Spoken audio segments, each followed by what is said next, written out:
Welcome to Discovery Tour by Assassin's Creed, Ancient Egypt.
Welcome to the Faiyum.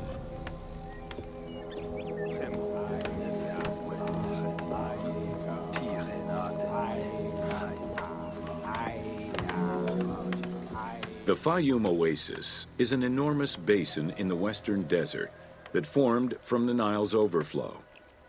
As such, it is not considered a true oasis, though it gives its name to the region, which covers Lake Moeris. The oasis harbors some of the oldest archaeological artifacts of the region, indicating that the area has been inhabited by hunters and gatherers since the Neolithic period.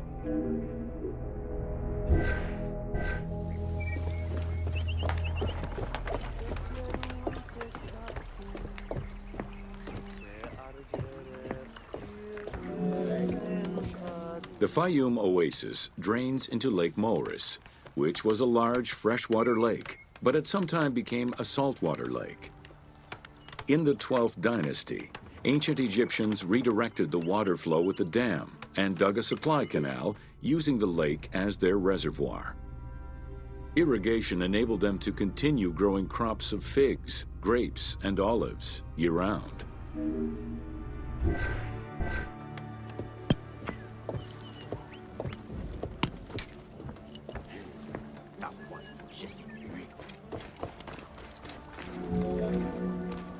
Reed boats, feluccas, triremes, and kerkeros were the most commonly found craft within the landlocked waters of Egypt.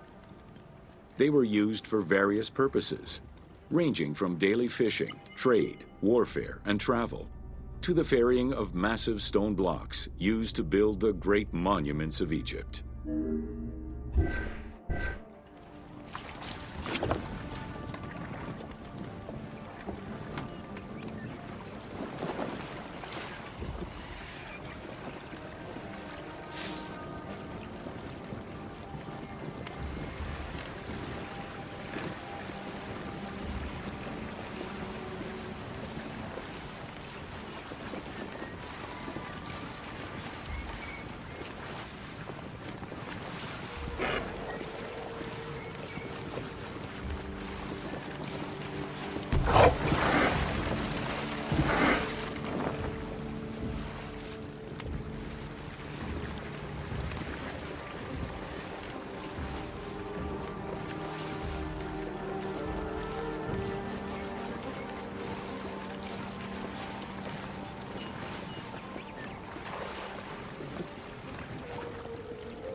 The most impressive pyramids of ancient Egypt date from the Old Kingdom and can be found on the sites of Giza, Saqqara, and Dashur.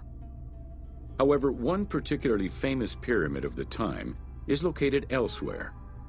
During the Middle Kingdom, some pharaohs chose the Faiyum as their final resting place. One such ruler was Amenemhat III. His pyramid left a mark on the imagination of antique chroniclers. They referred to it as the Labyrinth, mostly due to the vast mortuary temple complex at the foot of the pyramid. Herodotus mentioned that he had visited 12 courts and over 3,000 of its chambers. But he was also well known for being prone to hyperbole.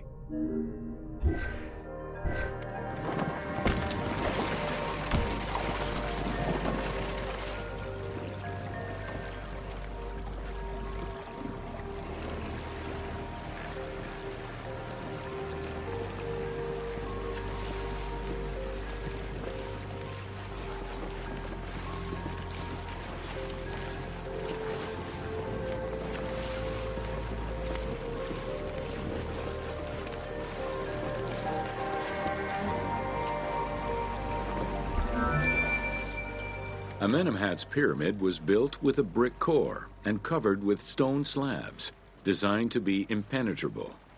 The burial chamber, made out of a single block of sandstone, is unique in its design. Richard Lepsius and Flinders Petrie both explored the pyramid site, measuring 385 meters by 158 meters, and identified it as the location of the labyrinth. Their research conditions were difficult, as most of the site had been submerged by the nearby canal. Furthermore, the stones from the complex and the outer casing of the pyramid had been quarried away long ago. Ubisoft decided to give life back to this lost monument and the many crypts that were said to be devoted to the sacred crocodile god, Sobek.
Founded during the 5th dynasty, the site was popular during the 12th dynasty under the name of Shedet. During the Ptolemaic era, the metropolis was named Crocodilopolis by the Greeks, in honor of the crocodile god Sobek. During the Greco-Roman era, the Cleruks, soldiers of the Ptolemies, settled there after their military service and expanded the irrigation systems. Irrigation and water distribution tripled the arable land and turned the city into a lush and rich area. 27,000 inhabitants lived in its precinct at its height. The city's location was strategic in controlling the many small waterways connecting to the main canal, and thus the Nile.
The region's main cult was that of Sobek of Shedet, a divinity associated with water and fertility, both very important to an area that depended on irrigation.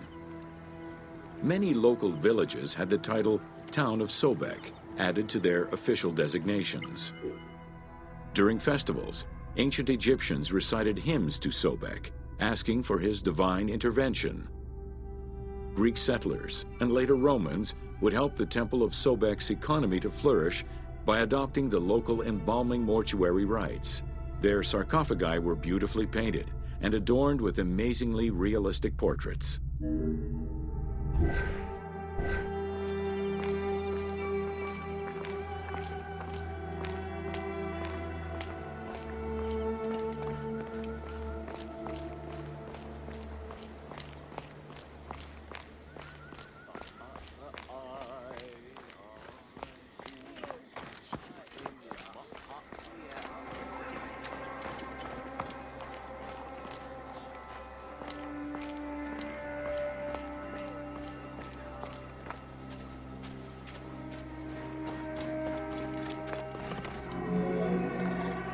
Very similar to the cult of the Apis bull in Memphis, a living crocodile was worshipped within the precinct of Crocodilopolis's main temple.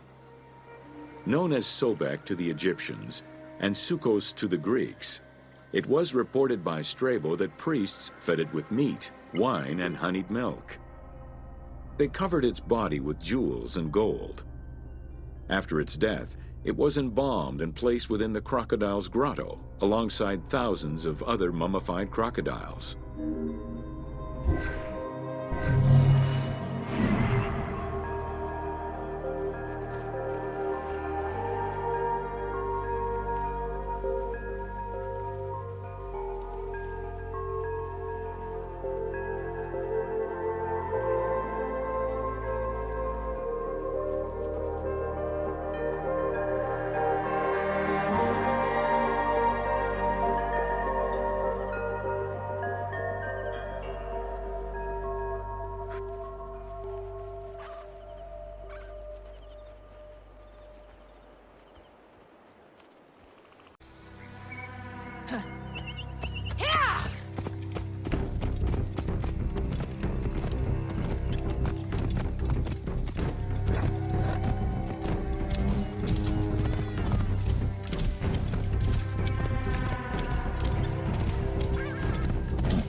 Welcome to the city of Memphis.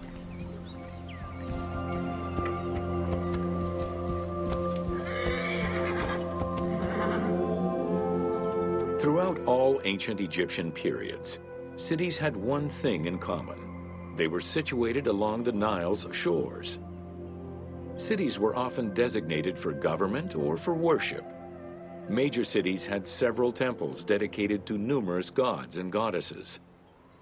Egyptians referred to the organization of their cities as a sepat, or later on by the Persian term nome. There were 20 sepat in Lower Egypt and 22 in Upper Egypt. The capital city of ancient Egypt changed many times over the periods.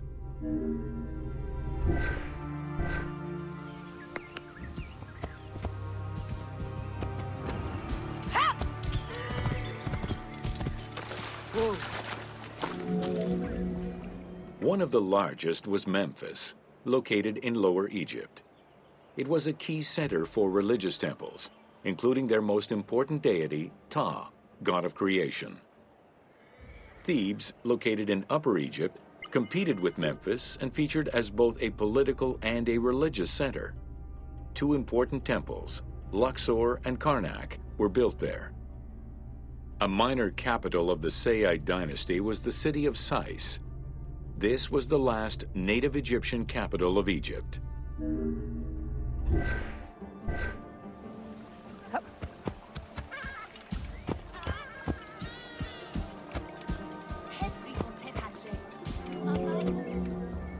During the Third Dynasty, under Pharaoh Djoser, Memphis became the first religious and administrative capital of Egypt.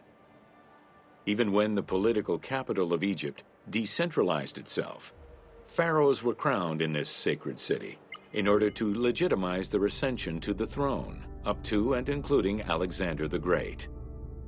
Though little remains today save ruins south of Cairo, we can guess at the structure of the city, which stretched up to 5 kilometers in length and 2 kilometers in width.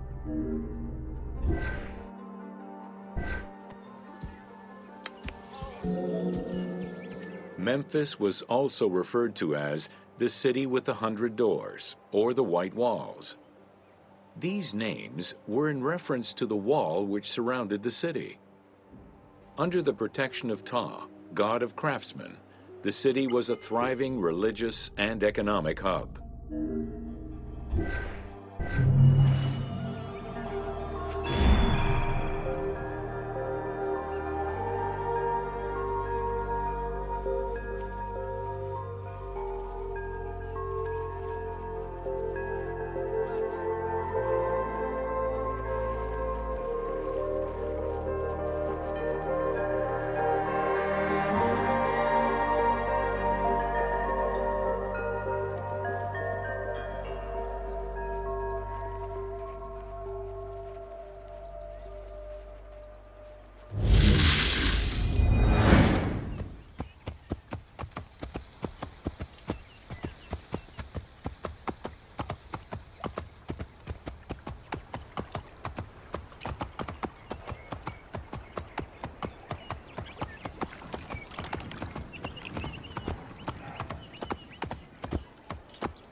Whoa.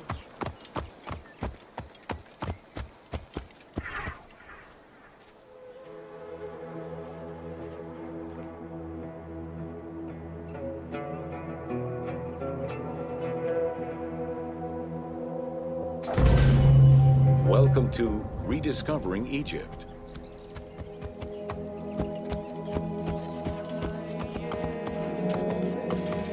In the 19th century, the increased intensity of tourism and excavations, as well as the outflow of antiquities to other countries, threatened Egypt's archaeological heritage.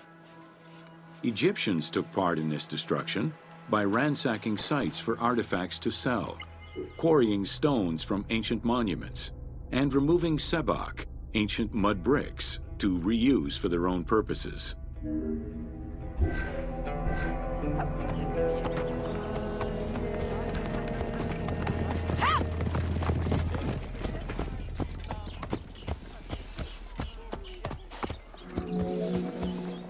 A major step in conserving Egypt's heritage was taken in 1858, when the Viceroy of Egypt created the Antiquities Service. Supported by a team of foreign scholars, Auguste Mariette exerted an iron grip on the service. He carried out his work across Egypt and into Nubia, intervening on almost every major site. Aware of the necessity of keeping unearthed artifacts in Egypt, Mariette requested a museum be created for that purpose in 1858. This museum was the ancestor of the Egyptian Museum.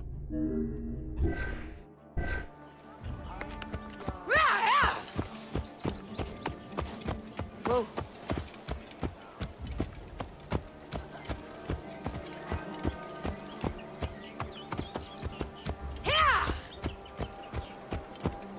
Whoa. Gaston Maspero, Mariette's successor, expanded and reorganized the Antiquities Service and instigated laws regulating the export of artifacts. French scholars ran the service until it passed into Egyptian hands in the 1950s. As of the mid-19th century, Egyptology was fast becoming a recognized discipline within both private institutions and learned societies.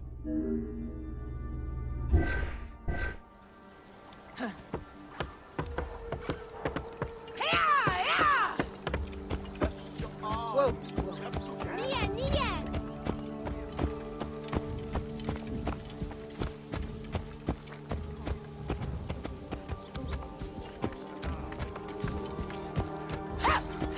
Whoa. A French architect, archaeologist, and former researcher, Jean-Claude Golvin, now specializes in the artistic reconstruction of ancient cities and monuments. To date, he has created more than 800 drawings, which include 3 volumes focusing on the reconstitution of ancient Egypt. His work is exquisitely detailed and can be found in books and museums around the world.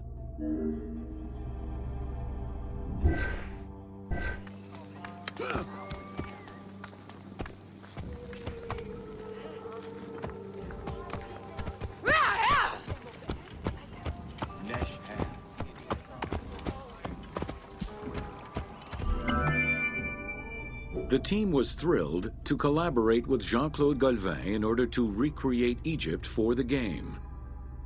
In the 19 exclusive watercolors he created for the team, Golvin used scientific data as the base and then extrapolated to provide a full interpretation of various locations and monuments in ancient Egypt.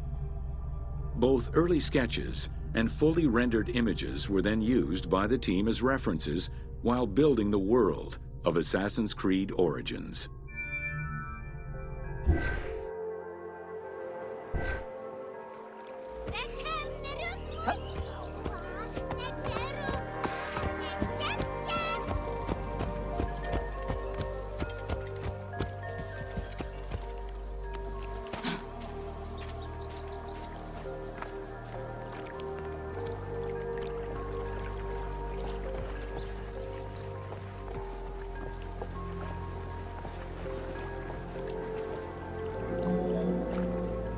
Although ancient Egypt's rich religious culture and its mortuary monuments continue to be investigated, the modern discipline of Egyptology has shifted focus.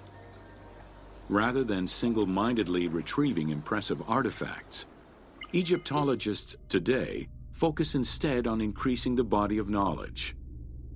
In the past, excavations took place in the field, and while that is still the case today, much of the work on Egyptology now takes place in libraries and archives.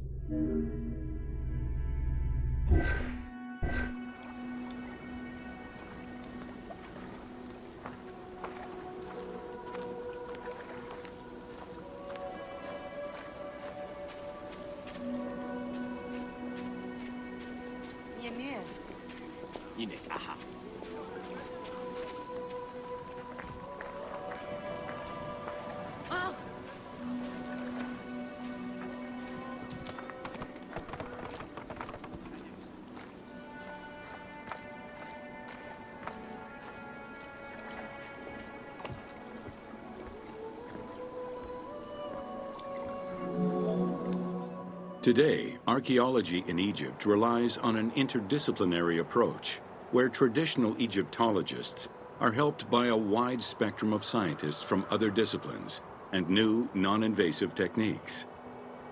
GPS data, satellite imaging, and ground-penetrating radar allow archaeologists to gain a sense of what lies underneath the ground before excavating.